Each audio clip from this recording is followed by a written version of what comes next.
সরকার ইসরায়েলের সাথে তলে তলে অবৈধ সম্পর্ক তৈরি করছে। আমরা বলতে চাই, এই সরকার যদি তলে তলে ইসরায়েলের সাথে সম্পর্ক তৈরি করে, তাহলে এই দেশের জনগণ তাদেরকে ছাড় দিবে না।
আউযুবিল্লাহি মিনাশ শাইতানির রাজিম।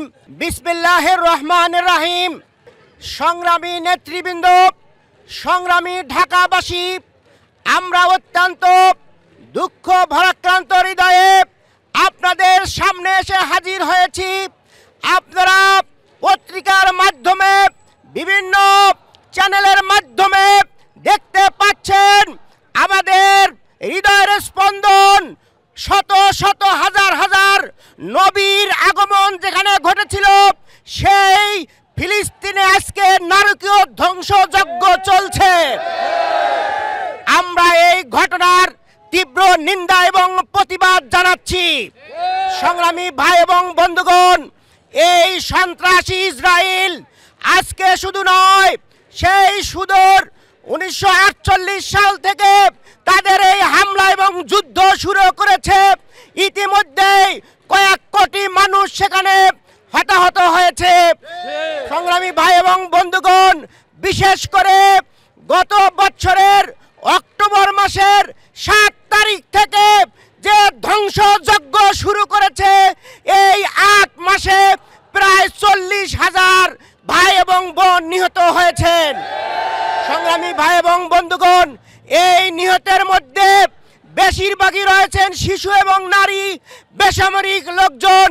সংগ্রামী ভাই এবং বন্ধুগণ, এই হামলা থেকে সেখানে শিক্ষা প্রতিষ্ঠান, মসজিদ, হাসপাতাল, গির্জা সহ বেসরকারি বাড়িঘর কিছুই রেহাই পায়নি। সংগ্রামী ভাই এবং বন্ধুগণ, ইতিমধ্যেই সেখানে মানবিক বিপর্যয়ের সৃষ্টি হয়েছে। খাদ্য পানীয়র অভাব দেখা দিয়েছে। দক্ষিণ গাজায় আজকে দুর্ভিক্ষ হানা দিয়েছে। আমরা এই ধরনের একটি মুহূর্তে মুসলমানরা বসে থাকতে পারি না। আমরা বিশ্ব মুসলিমকে জানাবো, ঐক্যবদ্ধভাবে এই ঘটনার তীব্র নিন্দা এবং প্রতিবাদ জানান।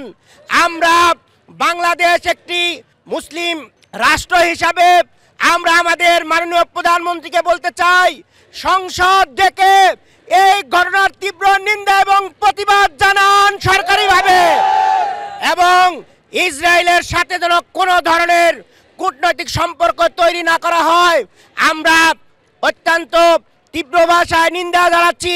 গত ঈদের সময়ে আমরা দেখেছি হঠাৎ করে ইসরায়েলের 2টি বোয়িং বিমান বাংলাদেশে অবতরণ করেছে। এর মাধ্যমে আমরা বলতে চাই, এই সরকার সাথে তলে তলে অবৈধ সম্পর্ক তৈরি করছে। আমরা বলতে চাই, এই সরকার যদি তলে তলে ইসরায়েলের সাথে সম্পর্ক তৈরি করে, তাহলে এই দেশের জনগণ তোমাদেরকে ছাড় দিবে না। তোমাদের এই অবৈধ সরকারকে তীব্র গণ আন্দোলনের মাধ্যমে ব্যবস্থা নিতে বাধ্য হবে জনগণ। সংগ্রামী ভাইয়েরা, আজকে আমরা সমগ্র বিশ্ববাসীকে, মুসলিম উম্মাহকে জানাতে চাই, আসুন ঐক্যবদ্ধ হই এবং এই সন্ত্রাসী ইসরায়েলের বিরুদ্ধে আমরা তীব্র প্রতিরোধ গড়ে তুলি। মুসলমানরা মৃত্যুকে ভয় করে না, রক্ত দিতে জানে, তবুও পরাজয় মানবে না ইনশাআল্লাহ। এবং আমরা আজকে বাংলাদেশের আপামর জনসাধারণকে ইসরায়েলের পণ্য বর্জন করার জন্য উদাত্ত আহ্বান জানাচ্ছি। আগামী দিনের সকল কর্মসূচিতে অংশগ্রহণ করার মাধ্যমে আমাদের এই আন্দোলন সংগ্রামকে এগিয়ে নিয়ে যাওয়ার উদাত্ত আহ্বান জানিয়ে আমার বক্তব্য এখানে শেষ করছি। আল্লাহ হাফেজ। বাংলাদেশ জিন্দাবাদ। বাংলাদেশ জামাত ইসলামী জিন্দাবাদ। খৈবরের চেতনায় উদ্বুদ্ধ হয়ে সারা বিশ্বের মুসলমান